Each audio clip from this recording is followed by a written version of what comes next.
سلامونه او نیکی هیلي ګرانو کتونکو په خیر راغلی پښتو کوکینګ ته. نن به موږ تاسو ته د زردې د پخولو چل درښکاره کوو، نو کو تاسو دا ویډیو تر اخره پورې وګورئ نو د ډېرې او مزهدارې او خوندورې زردې وریجو چل به زده کړئ. په دې کې به د ټولو نه مخکې زموږ په کاریږي 3 پیالې وریجې یعنې سیله وریجې. دا وریجې به د ټولو نه مخکې ښه ووینځئ.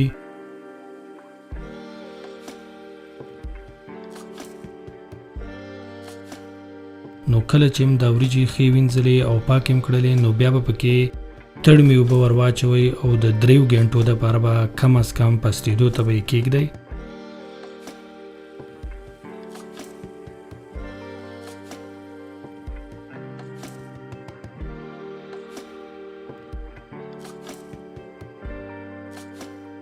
درې غنټې چې په اوبو کې دا وریجې پستې وي نو دغسې به بیا ښکاري.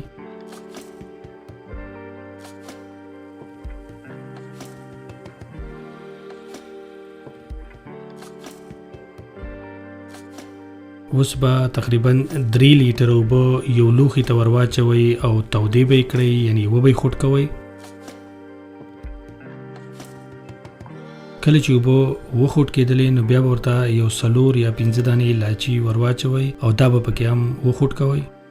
د دې نه پس پکې تاسو کولی شئ چې د خوند اوبه یعنې کیوړه واټر دا ورته هم تاسو کولی شئ یوه غټه قاشوغه ور واچوئ. کو چاته مهیا یي یعنې سوی کولی شي چې واخلي، یعنې په کم ځای کې په کم دکانونو کې کو پیدا کیږي.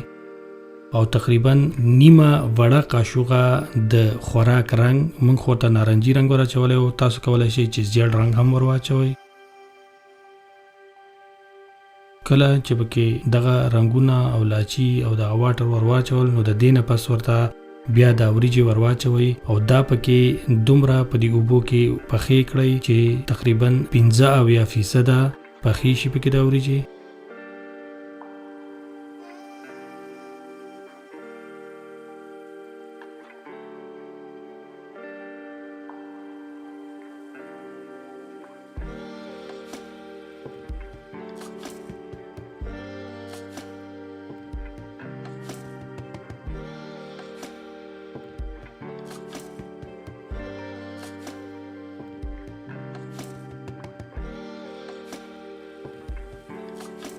نو دغه وریجې به دغسې راواخلئ او وبه یې ګورئ او چې تقریبا په زورولو باندې دغسې ښکارېدلې نو یعنې تقریبا 50% زموږ وریجې تیارې دي.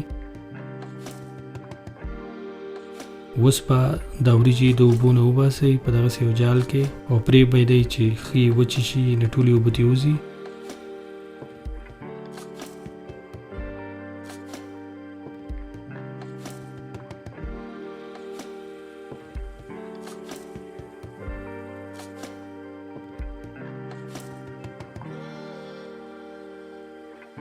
نو اوس به یو لوښي ته تقریبا نیمه پیاله غوړي یا د خوراک تیل یا د کورني غوړي یعنې سوچه غوړي ورته تاسو کولی شئ چې ور واچوئ او تاوده به یې کړئ.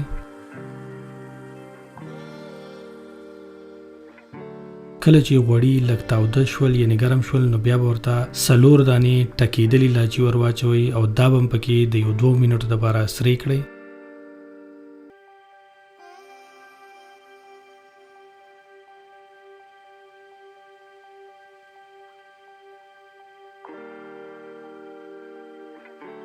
غوړي هم تاوده دي او لاچي پکې هم سره شوې ده. نو اوس به ورته دا وریجې ور واچوئ او ښه به یې پکې مکس کړئ چې دا وریجې په دې غوړو کې ښه مکس شي.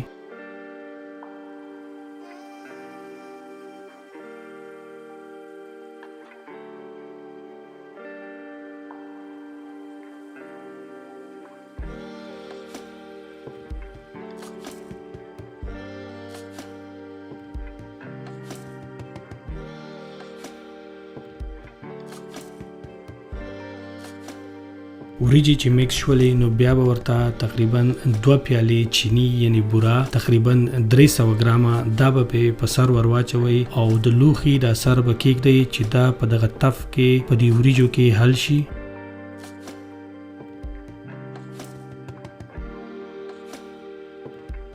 تقریبا 10 منټه په موږ د اثر خو دی نو 10 منټه پس پکې تقریبا 90% چینی یعنی بورا حل شوی ده. نو اوس په کې دا تر هغه وخت پورې لړۍ چې د دې چینی د اوبو په دی وریجو کې حل شي یعنی د اوبو پکې وچی شي.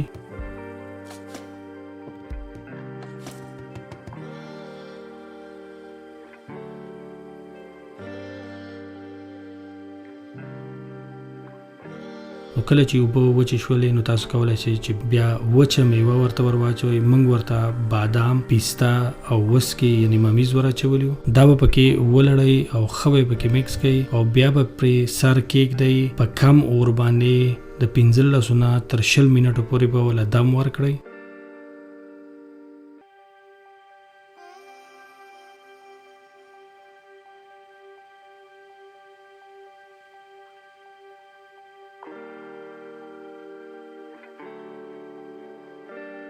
او دا د 20 منټه بعد زمونږه زرده اوس تیاره ده.